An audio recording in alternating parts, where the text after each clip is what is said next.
नमस्ते स्टूडेंट्स। सामने बर्फ का सपाट मैदान दिखाई दे रहा था। उसके पार दूसरी ओर से नीचे उतरकर गुफा तक पहुंचा जा सकता था। जवाहरलाल फुर्ती से बढ़ते जा रहे थे। दूर से मैदान जितना सपाट दिख रहा था, असलियत में उतना ही ऊबड़ खाबड़ था। तासी बर्फ ने ऊंची नीची चट्टानों को एक पतली चादर से ढक कर एक समान कर दिया था। गहरी खाइयाँ थी, गड्ढे बर्फ से ढके हुए थे और गजब की फिसलन थी।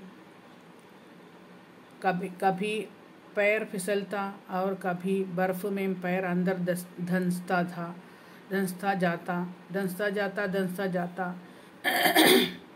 बहुत नाप कर कदम रखने पड़ रहे थे।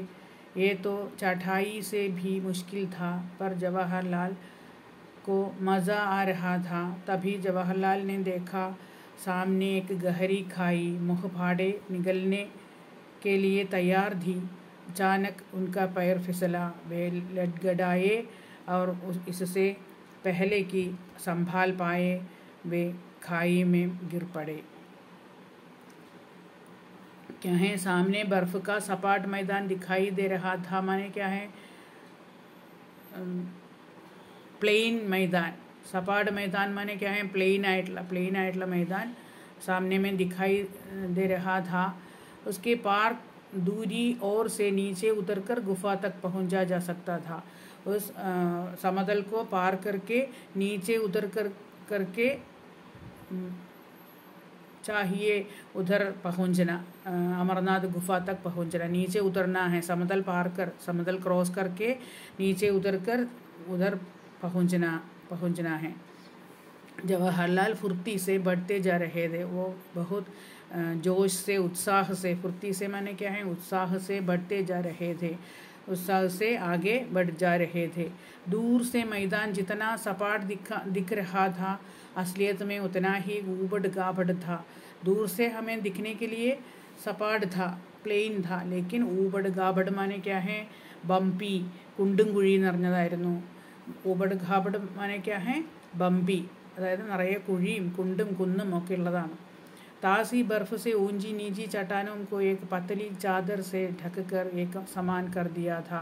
उसका कारण क्या था? बर्फ उसके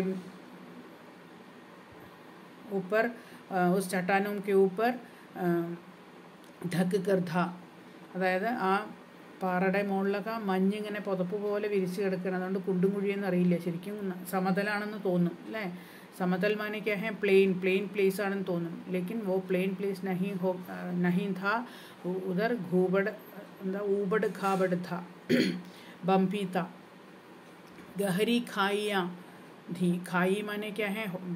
बहुत बड़ा और गहरा ഹോൾ, വലിയ വലിയ കുഴികളുണ്ടായിരുന്നു, ഹോളുകളുണ്ടായിരുന്നു. മഞ്ഞിങ്ങനെ മാറിയിട്ട് വലിയ കുഴി, അതിൻ്റെ ഉള്ളിലേക്കൊക്കെ കാല് പോയാൽ പെട്ടു.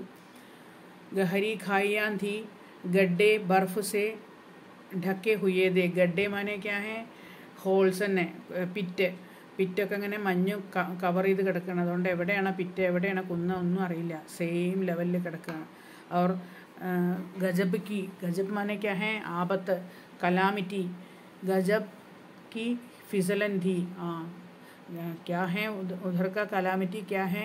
फिसलन, स्लिപ്പറി ആയിരുന്നു. ഇതിനൊക്കെ പുറമെ എന്തായിരുന്നു? Very slippery place.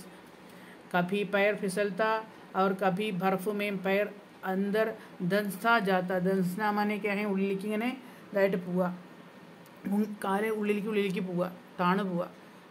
Then ബഹുത്ത് nap കർ കദം രഖ്നെ പട് രഹേ ഥേ. വളരെ അങ്ങനെ മെഷർ ചെയ്തിട്ടാണ് കാല് വയ്ക്കുക. നാപ്പ് എന്ന് പറഞ്ഞു വെച്ചാൽ മെഷർമെൻറ്റ്, അളന്ന് കാല് വയ്ക്കുക എന്ന് പറയില്ല. അടിവെച്ചിട്ടാണ് അവർ വളരെ ശ്രദ്ധിച്ചിട്ടാണ് പോകണ്ടായിരുന്നത്. കാരണം क्या है? समतल देखने में समतल था, प्लेन था उस स्थान, लेकिन बर्फ से ढके हुए थे, इसलिए उधर बहुत अधिक ऊबड़ खाबड़ था. കുണ്ടും കുഴിയും ഉണ്ടായിരുന്നു. इसलिए बहुत ध्यान से वो आगे बढ़ते थे. ये तो चढ़ाई से भी मुश्किल था. चढ़ाई ആണ് കുറച്ചുകൂടി ഈസി, അതിലും മുഷ്കിലായിരുന്നു ഈ പ്ലെയിൻ ആയിട്ടുള്ള സ്ഥലത്ത് കൂടി നടക്കല്. കാരണം എന്താ, നിറയെ കുണ്ടും കുഴിയുണ്ട്. ചിലപ്പോൾ വലിയ കുഴിയൊക്കെ ആവും, അതിൻ്റെ ഉള്ളിലേക്ക് പോയാൽ നമ്മളെ പിന്നെ കിട്ടില്ല അല്ലേ, മഞ്ഞ് വന്ന് മൂടും അപ്പോഴേക്കും. चढ़ाई से भी मुश्किल था पर जवाहरलाल को मज़ा आ रहा था. പക്ഷേ ജവഹർലാൽ ഒട്ടും विषमिचिल्ला, उसको बहुत जॉय आता था. तभी जवाहरलाल ने देखा सामने एक गहरी खाई. मुँह फाड़ने निगलने के लिए तैयार थी. അപ്പോഴേക്കും ഫ്രണ്ടിൽ തന്നെ നടന്നിങ്ങനെ പോകുന്നതിൻ്റെ ഇടയിൽ ഫ്രണ്ടിൽ വലിയൊരു പിറ്റ് അല്ലെങ്കിൽ ഒരു ഹോള്, എങ്ങനെ വിഴുങ്ങാൻ വേണ്ടി, നിഗൽന മാനെ ക്യാ ഹേ സ്വാളോ, നമ്മളെങ്ങനെ ആകെ അങ്ങോട്ട് വിഴുങ്ങാൻ വേണ്ടിയിട്ട് വായ ഫാടെ മുഹ് ഫാടെ പറഞ്ഞാൽ അങ്ങനെ വായ തുറന്ന് നിൽക്കണ ഒരു വലിയ കുഴി കണ്ടു. നിഗൽനെ കെ ലിയെ തയ്യാർ ഥി വോ ഖായി. അച്ചാനക് ഉൻകാ പൈർ ഫിസല, പെട്ടെന്ന് തന്നെ അങ്ങ് അവരുടെ കാല് വഴുക്കി. വേ ലഡ്ഗഡായെ और इससे पहले कि संभाल पाए वे ഖായി മേ ഗിർപ്പടെ. അപ്പോഴേക്കും കാല് വഴുക്കി അതിൻ്റെ ഉള്ളിലേക്ക് വീണു. ആ ഖായിയുടെ ഉള്ളിലേക്ക് ജവഹർലാൽ വീണു. ഗിർപ്പടെ. Please read, very much difficult words, new words are there. Read well and write new words. Okay.